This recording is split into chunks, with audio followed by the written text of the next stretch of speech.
What happens when one of Hollywood's most beloved stars walks onto a morning talk show expecting a friendly conversation only to be met with condescension, disrespect, and accusations that would ultimately push him to do something no guest has ever done on live television? In just 47 seconds of one single comment, Savannah Guthrie would ignite a firestorm that would lead to Jamie Foxx being escorted off the set in front of millions of viewers. It started like any other morning on the Today Show. The lights were bright, the cameras were rolling, and the studio audience was buzzing with excitement. Jamie Foxx walked onto the set with his signature smile, waving to the crowd as they erupted in applause. He was there to promote his latest film, a project he had poured his heart and soul into for over 2 years. He sat down on the couch next to Savannah Guthrie with Hoda and Craig Melvin seated nearby, ready to join the conversation. "Welcome, welcome," Savannah said, her smile not quite reaching her eyes. "So glad you could make time for us in your busy schedule." There was something in her tone. Jamie noticed it immediately, but he brushed it off. He had done hundreds of interviews. He knew how to handle anything. "Thanks for having me," Jamie replied warmly. "Always great to be here with you all." Savannah glanced down at her cards, then back up at Jamie. "So, this new movie of yours, I have to say, I watched it last night, and I have to be honest with you, Jamie. I was a little confused about why you took this role." The audience fell silent. That was not the usual opening question. Hoda shifted uncomfortably in her seat. Jamie kept his composure. "Well, you know, it's a character I really connected with.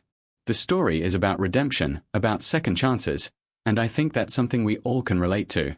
Savannah leaned back, crossing her arms. "But don't you think you're a little old to be playing an action hero at this point? I mean, you're not getting any younger." The air in the studio changed. Craig's eyes widened. Hoda looked down at her lap. The audience murmured. Jamie Unk's smile faded slightly, but he maintained his professionalism. "I don't think age has anything to do with telling a good story. Some of the best action films have starred actors in their 50s and 60s. Harrison Ford, Liam Neeson, Denzel Washington." Sure, Savannah interrupted, waving her hand dismissively. "But those are different situations. They have a certain gravitas. I'm just wondering if maybe you should be thinking about transitioning into more, I don't know, appropriate roles for where you are in your career." Jamie Unk's jaw tightened. "Appropriate roles?" "Well, yes," Savannah continued, seemingly oblivious to the growing tension. "I mean, you're not the young comedian from In Living Color anymore. Maybe it's time to accept that and move into character roles, supporting parts. Let the younger generation take the lead." Hoda finally spoke up, trying to redirect. "I actually thought Jamie was fantastic in the film. The action sequences were incredible, and the emotional depth he brought to the character was really moving."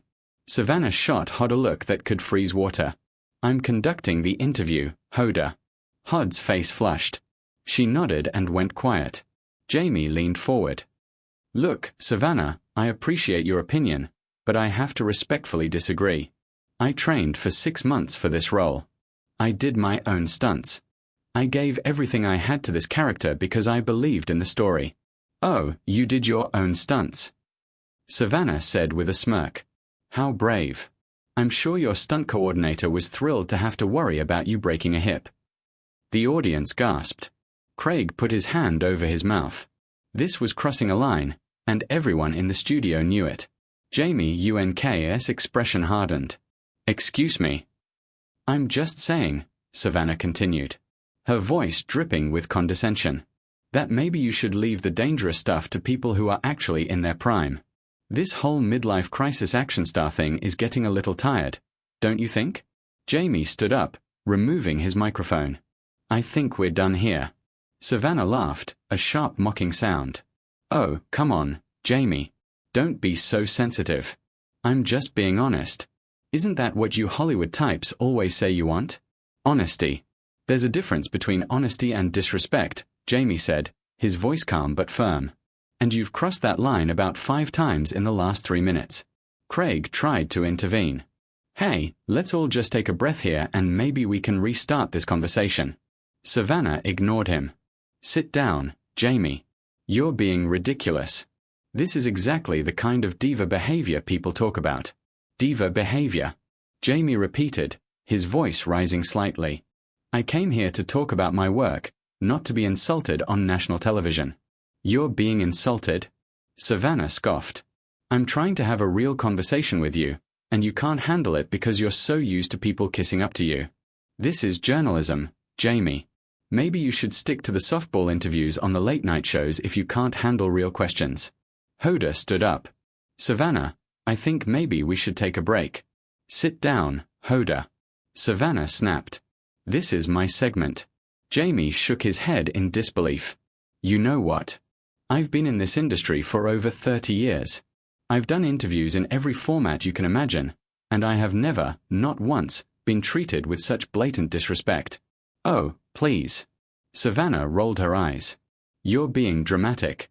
"I'm being dramatic." Jamie Unk's voice was incredulous. "You just suggested I was too old to do my job, compared me unfavorably to other actors, mocked my physical abilities, and called me a diva. And I'm being dramatic." The audience was completely silent now, watching this unfold like a car crash. In slow motion, cameras continued to roll, capturing every moment. Savannah leaned forward, her expression hardening. "You know what your problem is, Jamie? You can't handle criticism. You're so wrapped up in your own ego that the moment someone doesn't bow down and tell you how amazing you are, you fall apart." Craig stood up this time. "Savannah, this needs to stop right now." She ignored him completely, her focus locked on Jamie. "I've interviewed dozens of A-list celebrities, and most of them have the grace and maturity to handle tough questions.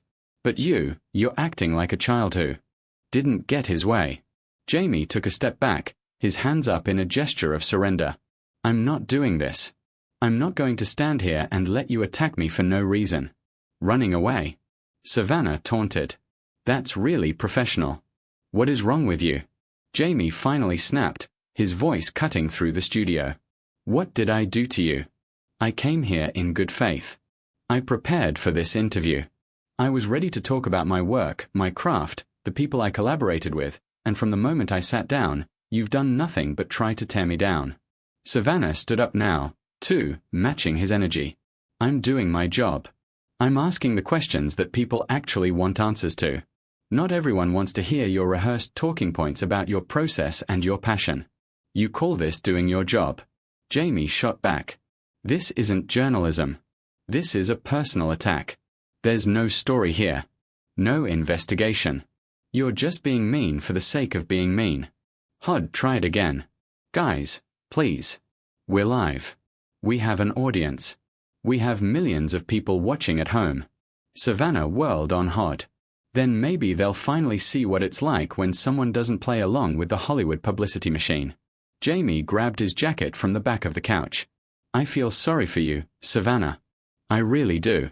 Because whatever is making you act this way, whatever you're going through, it's eating you up inside and you're taking it out on me. Don't you dare psychoanalyze me." Savannah hissed. "You don't know anything about me." "You're right. I don't," Jamie said, his voice softer now, but still firm. "But I know that hurt people. And right now, you're trying to hurt me because of something that has nothing to do with me." Savannah's face flushed red. "Get out. Get off my set." "Your set." Craig interjected. "Savannah, this is getting out of hand." "I said get out," Savannah shouted, pointing toward the exit. "You want to leave so badly? Then leave. We don't need you. This show was doing just fine before you got here, and it'll be doing fine after you're gone." Jamie nodded slowly. "You're absolutely right. You don't need me, but I hope one day you figure out why you felt the need to do this. Because this wasn't about me. This was about you." He turned to the audience. "I apologize to all of you for this. You came here expecting something very different, and I'm sorry you had to witness this." The audience applauded, a smattering at first, then growing louder. Some people stood up. Savannah's expression twisted into something ugly. "Oh, how touching," she said mockingly. The big star apologizing to his fans. What a hero. Jamie ignored her, turning to Hoda and Craig. "It was good to see you both. I'm sorry it ended this way." Hoda had tears in her eyes. "I'm so sorry, Jamie." Craig shook his hand. "Take care, man." As Jamie started to walk off the set, Savannah couldn't let it go. That's right. Walk away. Run back to your mansion and your yes men who tell you everything you want to hear. See if I care. Jamie stopped. He turned back around and for a moment, everyone thought he might return to the couch.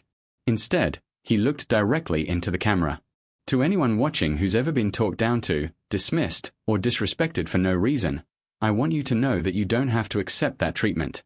You have every right to stand up for yourself with dignity and walk away from situations that don't serve you.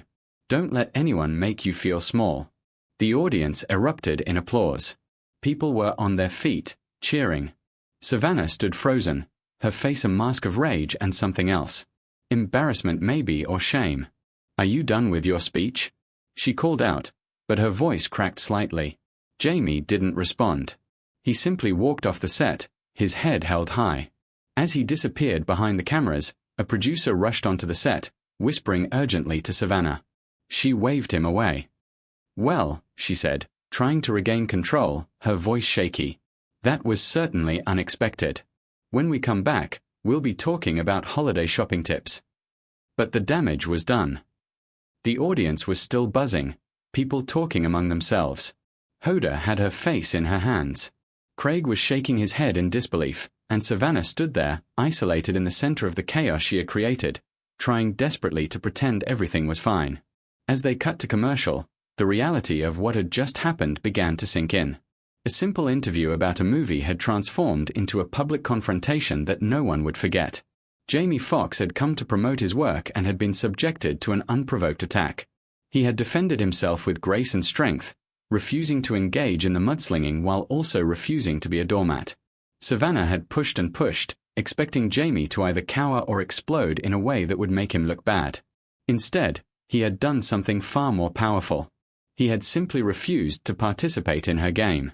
He had recognized the situation for what it was, a no-win scenario designed to humiliate him, and he had chosen to remove himself from it.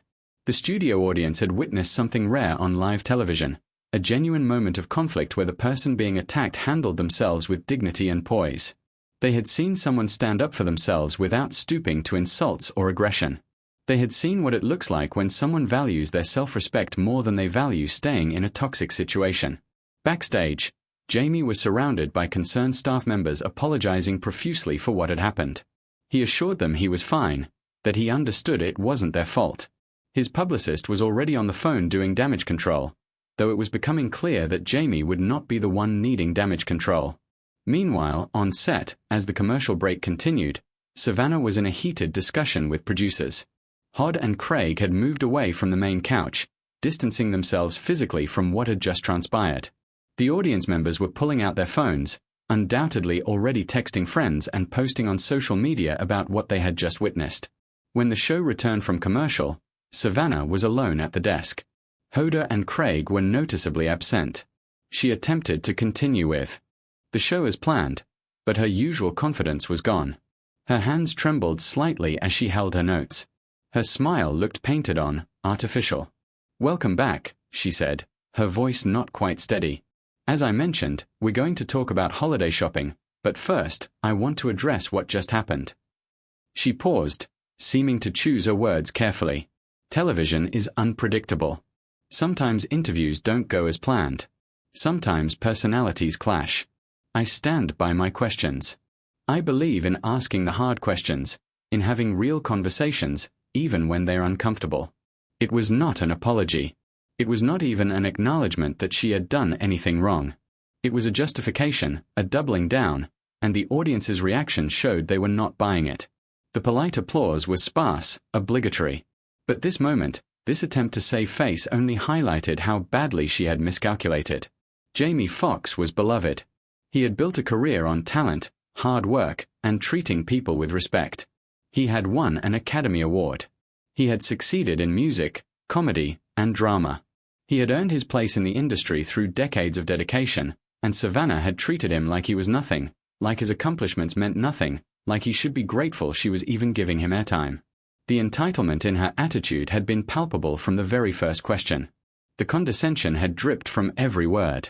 And when he had dared to push back, when he had dared to defend himself, she had lashed out even harder. The rest of the show limped along. The holiday shopping segment felt hollow. The cooking demonstration was awkward. The energy in the studio had completely deflated. What should have been a routine morning of television had become something else entirely. A cautionary tale about what happens when ego and cruelty overtake professionalism. In the final minutes of the show, as Savannah signed off, her smile looked more like a grimace. Hoda and Craig had returned for the closing, but they stood stiffly, clearly uncomfortable. The usual banter was absent. The warmth that morning shows rely on had evaporated. "Join us tomorrow," Savannah said to the camera, "when we'll be talking with a celebrity chef about Thanksgiving recipes." The camera pulled back to show all three hosts on the couch, but the image told the story. Hoda and Craig angled slightly away from Savannah. The distance between them was more than physical. It was a visual representation of the fracture that had occurred. As the credits rolled and the show went off air, the studio erupted into activity. Producers were scrambling, assistants were whispering, and somewhere in the building, Jamie Foxx was likely already gone, having left the building with his dignity intact and his reputation, if anything, enhanced by how he had handled an impossible situation. The interview that was supposed to be a simple promotional appearance had become something far more significant. It had become a moment that would be discussed, analyzed, and remembered, not because of what was said about the movie, not because of any insights into Jamie's creative process, but because it had revealed something true about character, about respect, about how we treat each other. Jamie had walked onto that set as a guest. He had left as someone who had stood up for himself, and in doing so had stood up for everyone who had ever been in a similar position. He had shown that you don't have to accept mistreatment, that you can respond to hostility with composure, that walking away is sometimes the strongest thing you can do. And Savannah, she had revealed herself in ways she probably never intended. Her need to dominate the conversation, to be the center of attention, to cut down someone successful had been on full display. Her inability to recognize when she had crossed a line. Her refusal to apologize or even acknowledge the harm she had caused had shown a fundamental lack of empathy and self-awareness. The confrontation had been building from the first moment. Every question had been designed to provoke. Every comment had been calculated to diminish. And when Jamie had responded with grace and professionalism, only asserting his boundaries when they were clearly violated, Savannah had escalated further. She had pushed him to react, to give her the explosive moment she seemed to want. But Jamie had denied her that. He had refused to play the role she had written for him. He had not yelled. He had not cursed. He had not insulted her. He had simply stated facts, called out the behavior for what it was, and removed himself from the situation. It was masterful in its simplicity and devastating in its effectiveness. The audience had recognized it. They had seen through the performance Savannah was trying to put on. They had understood that this was not about tough journalism or hard questions. This was about something personal, something ugly. And they had responded by supporting Jamie, by applauding his departure, by recognizing his humanity in a moment when it was being denied. As the studio emptied and the staff began cleaning up for the next segment, the weight of what had happened lingered in the air. This was not just another day at the Today Show. This was not just another interview gone wrong. This was a moment that would be replayed, discussed, and debated. A moment that would be studied in media classes as an example of how not to conduct an interview. A moment that would live on far beyond the 2 hours of morning television it had interrupted. Jamie Foxx had come to talk about his movie. He had left having delivered a much more important message about dignity, respect, and self-worth. And in the end, that was the story people would remember. Not the film he was promoting. Not the question Savannah had asked, but the way he had handled himself when faced with unexpected hostility and disrespect. The cameras had stopped rolling. The lights had dimmed. But the impact of those 47 seconds and everything that followed would resonate far beyond that studio, far beyond that morning, and far beyond what anyone had anticipated when Jamie Foxx had walked onto that set with a smile and the simple expectation of being treated with basic human decency.